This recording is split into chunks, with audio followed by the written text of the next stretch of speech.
Thanks for coming.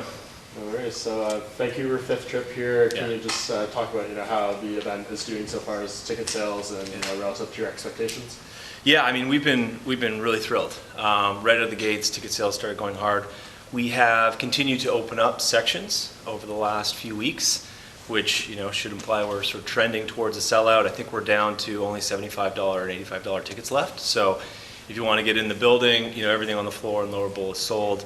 In a certain sense, we're not surprised, right? Like this is a fight that, I remember when it was announced, it seemed like, every account, everyone who has any association with mixed martial arts was like, man, we got to see this fight. So nice to bring it to Vancouver. It's always great to have these type of events to not necessarily re-engage a city, but just provide something that's amazing, right? Vancouver's been on our map for a long, long time, since 115. I mean, Chuck Franklin, and then we went on sale with Lesnar, and Carwin ended up being JDS and Carwin. We've had a long history of really solid events here in Vancouver, and so we're excited to deliver this one. You talk about re-engaging a market. Montreal is a market that probably needs to be re-engaged. Is that something that is on your radar? Yeah, I mean Montreal's on the radar every single year. It's really tough. It may sound like a bit of a broken record, but in Canada, especially with the NBA and the NHL, it's hard to find weekends during our season or during the year that makes sense for us. Love to get back to Montreal, absolutely, and it's got nothing to do with the scuttlebutt recently of Khabib and GSP. This is us every year trying to get back at the right time of year to be in Montreal. Summer's tough across Canada. I mean, we work extra hard to make sure we're getting the awareness out on events, that we're promoting and selling the tickets for all the summer events, because everyone goes on holidays. I mean, that's sort of how it works. But we've got a real treat this weekend, and we're really excited about it. When you say Khabib and GSP, Yeah, I was going to ask. It sounds like this year you guys might break your ticket sale total for like a calendar year. And events like this, not a title fight and anything, and then you look at New York, having a title fight there. What does that say about like the state of the sport, that you can sell out venues with these type of fights that aren't championship bouts? Yeah, absolutely. I mean, it's something that we've been invested in and supportive of for a long time. You guys know how it works, right? You go through different stages, and all of a sudden, like Masvidal has percolated up to the top, justifiably so, and for good reason. And it's that fight that if you asked Masvidal what he wanted, prior to his last two fights, guarantee he wouldn't have said Diaz. And so all of a sudden, this has come together at the right time. Dana and Hunter and Sean and Mick were able to pull that thing together, and it's great timing because you want that type of event for somewhere as special as the Garden. You talked about Montreal. What about Toronto? It seems like the trend, it's you skip 1 year and then come back the next year. Do you think you'll be back in Toronto next year? Yeah, we're aiming to. I mean, we'd love to be. The cadence thus far in the last, say, 6 or 7 years has been once every 2 years, which we think is appropriate. I mean, we want to make sure that we're getting to as many places across the country here as we can. Yeah. So you looked at 2020, and maybe we're back in the Maritimes or Atlantic Canada. We haven't been to. We were in Winnipeg last year, I think, in December. 2017. Yeah, 2017. Yeah, so getting back to sort of central Canada, whether it's Saskatchewan or Manitoba, we're not sure yet, but we want to make sure we are, delivering quality events across the country, and we're going to continue to have 3 total events in Canada, and so that definitely limits us, but it gives us an opportunity to come back with a market that's thirsting for it. Do you have any new markets on the radar as a fight market? Sorry, Victoria? Yeah, Victoria. Just because it is a pretty big fight community. There's a couple notable gyms out there. Rise FC just had their show there. Yeah. Is that something you guys have looked at maybe for like a fight night card? And that's where Tristan Connolly came from, right? Well, we're from there, and he fought there last for Rise. Yeah, I mean, on the radar, we've got to be smart about these types of things. I think we need to have the proper venue, right? Because we want to be, if you're in Canada, you got to be in a solid hockey rink that can go 10, 12, 14, or 16,000 or more people. And you've also got a number of cities that are close to Victoria that can host these events. So I think for us, we've kind of pinpointed certain places across the country that we know we can draw from the surrounding areas, and quite frankly, that's why we're here in Vancouver. Do you have any new markets that are on the radar that you're considering? Yeah, a few. Probably a bit premature to talk about those publicly. We've tested out in Canada, since I guess we started in 2008 with events in Canada, a variety of different cities, and most have worked. Most, if not all, have worked. I think now we're probably at the point where we're getting back to cities that we know we can work well with, that can draw from surrounding areas. There definitely are sort of 3 or 4 other cities we're considering, but nothing that we can share publicly yet.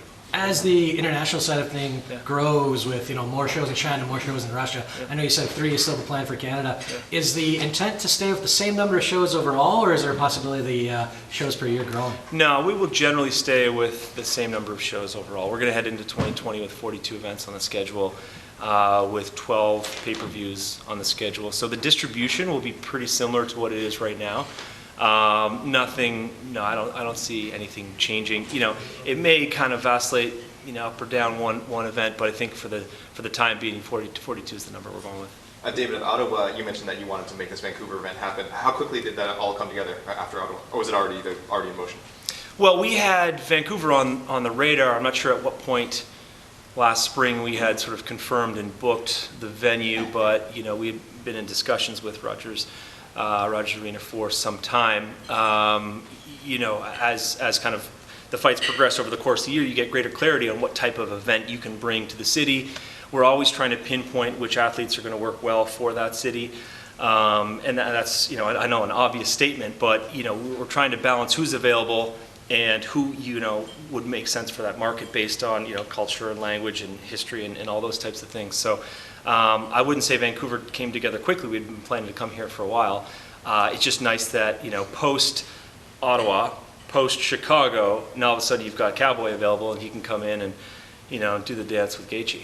Speaking of athletes working well, last time Max Holloway fought up in Canada, we were kind of asking him, did he think he was the biggest Canadian star now, even though he's not from Canada? As far as you know, who is kind of the most popular fighter up here? Is it him? Is it Cowboy? He came up in Ottawa again.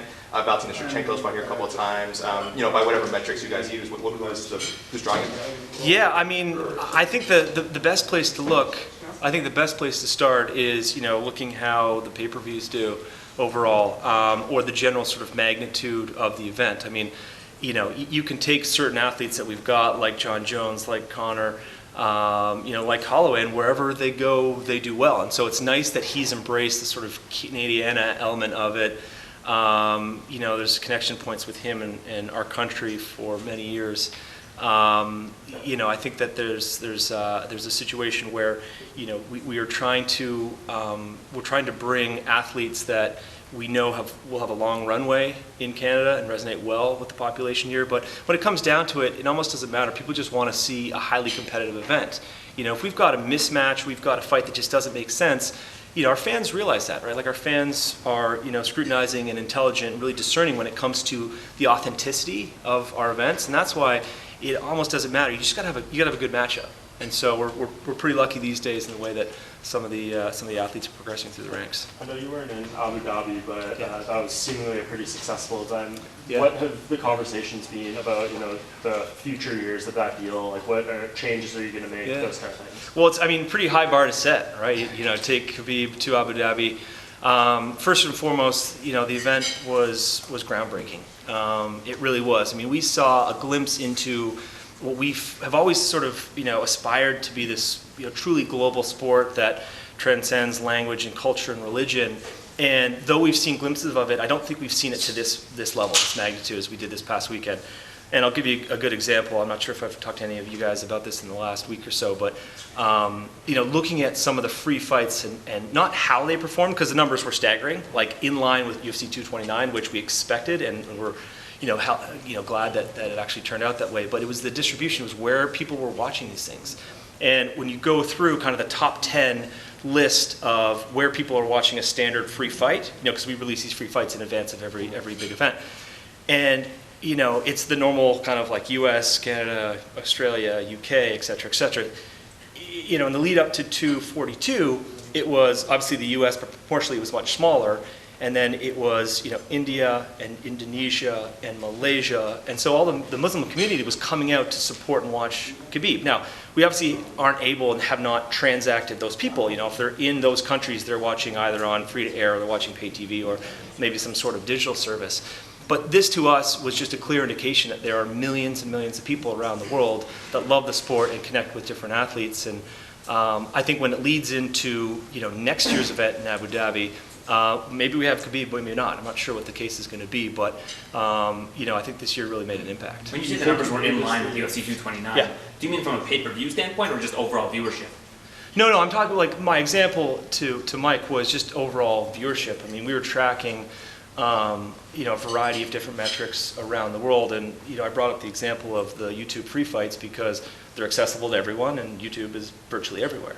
But if you're in China and you're on Weibo or Douyin, or you're on TikTok, or you're a variety of different platforms, we were just seeing astronomical numbers that were in line with what we saw with UFC 229. And just to circle back to what you said earlier, you mentioned the scuttlebutt of GSP and Khabib. Yeah. Is that a fight that could potentially happen? And would Montreal be a market where you'd want to bring that if GSP does come back for a one-night only type deal? How's the Olympic Stadium doing these days? That's what I was going to say. Is the Olympic Stadium able to? I don't know. I mean, to your first question, definitely more of a Dana question. I'm not sure what those guys have in store.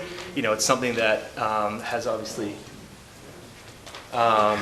it's something that's obviously on the radar. I think for a lot of people, it'd be cool if that fight could make sense. But there's a lot of reasons why it doesn't make sense. So I think where we are right now is sort of seeing. I think Khabib was pretty vocal about getting some rest and sitting back and trying to think of the next couple of fights in his career. So really don't really have an answer on that other than, as a Canadian, love to see that fight. Would it also be, if you could see that fight happening, do you think it could happen in Montreal, or is Abu Dhabi potentially the place that they're trying to do that fight? No, I mean, listen, it could happen in a variety of different places, but, one thing's clear is you need a big arena, which Montreal has. If that fight would ever to come together, maybe it's a stadium fight, who knows? But I think we're kind of going down a path of pure sort of hyperbole right now. But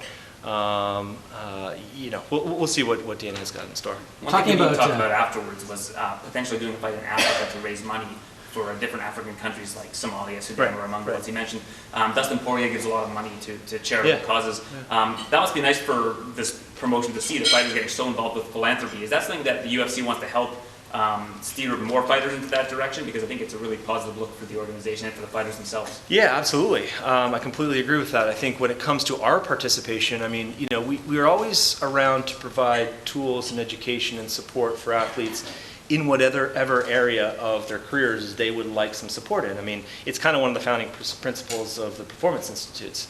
But when it comes to media training, social media help, working on one's personal brand, these are tools and services that we're always available to provide. When it comes to the philanthropic side of it, it's not something. Everyone's got kind of their own cause and their own purpose, and we think that's great, and we respect all of it. We'd love to continue to see more of it. It's nice when our athletes are using their platform to raise money for a good cause, especially when it comes down to some of the causes that both Khabib and Poirier were talking about. The Africa conversation is an interesting one because of now the rise to the top of Ngannou and Usman, and obviously Adesanya and a variety of others. So the time I don't think has ever been as kind of ripe as it is right now. But there's a litany of challenges that we'd have try to put on an event in Africa, depending on lots of different countries. And I think the first look we probably have is to South Africa because of the importance of our broadcast relationship there with SuperSport. But the possibilities are definitely on the list right now. Talking about fighters connecting with demographics and your YouTube viewership and everything, Weili Zhang, obviously big news, Chinese champion, the first UFC Chinese champion. Vancouver's got a huge Chinese population, Canada does as well, obviously the States. Is the intent to have her continue competing in China, or do you want to see her fight in some of the other markets where she'd have a big following? It's a really good question, and I think it's something that's being kicked around right now. I haven't spoken to any other guys about the next steps for her, though. Winning so quickly, we'd love to have her back soon. I think there's a real argument to have her fight in China. I mean, this is the kind of strike while the iron's hot type of concept where the numbers that she was putting up and the response that we got from not only the mixed martial arts community, but the community as a whole has been unlike anything we've ever seen before. To the extent that we've got a real opportunity to take her back a few more times, and you you help her, you facilitate that rise, that growth to a Yao Ming type of status, which this is new territory for us, and so we're trying to figure out that game plan. At the same time, nothing can give a fighter, more exposure than getting them on a big pay-per-view card that probably is in North America. So I'm not sure what Dana's plans are yet, but we've got a problem that you'd like to have on your hands when it comes to her next steps. You mentioned these metrics from China for Zhang Weili and all the potential there. How much of that market is dependent on her success? Well, I think this is just the start. I mean, what I think was largely not undocumented, but certainly didn't get the same attention as she got, was the fact that we had, 2 athletes that had come from the Shanghai Performance Institute that won on the card. Right? And the Shanghai Performance Institute's only been open since June. And when we sat down a year ago, I think we were talking about this, we sort of laid out, okay, what's the 5-year plan for the China business? And we wanted to have a Chinese athlete or champion, I should say, by, year 3 or something like that. And it really happened within kind of 9 months. But now we've got the tools, we've got, the framework to help foster and cultivate the talent in China and indeed North Asia. I mean, now all of a sudden you've got this facility that everyone through China and Japan and Korea and a few other places can come and train at. I think this is just going to pave the way to a variety of other contenders and people who are getting involved successfully in the UFC, and that we're thrilled about because, we're in it for the long run there. I mean, I think that we've made the investment in the country. We've got great broadcast relationships, both on the public side with the state broadcasters as well as PPTV and a few others, and I think this is just the kind of first chapter of the long, long game. Are there any challenges to continuing in that market that everyone may not know about, sort of from the outside? Not particularly. I mean, I think, it took a few events to kind of get our feet wet and understand how we work with local officials and how our operations work, but nothing that's insurmountable. I mean, I think we're on a pretty good pace right now, so we'll probably end up being in China a couple times next year. And then, listen, we've got this amazing facility, and you see what we're doing with the Apex in Las Vegas and hosting Contender Series. We're batting around a number of different concepts for the Performance Institute in Shanghai, hosting local events, producing localized content. I mean, this is just the start. Thanks a lot, guys. Thanks very much. Thank you. See you.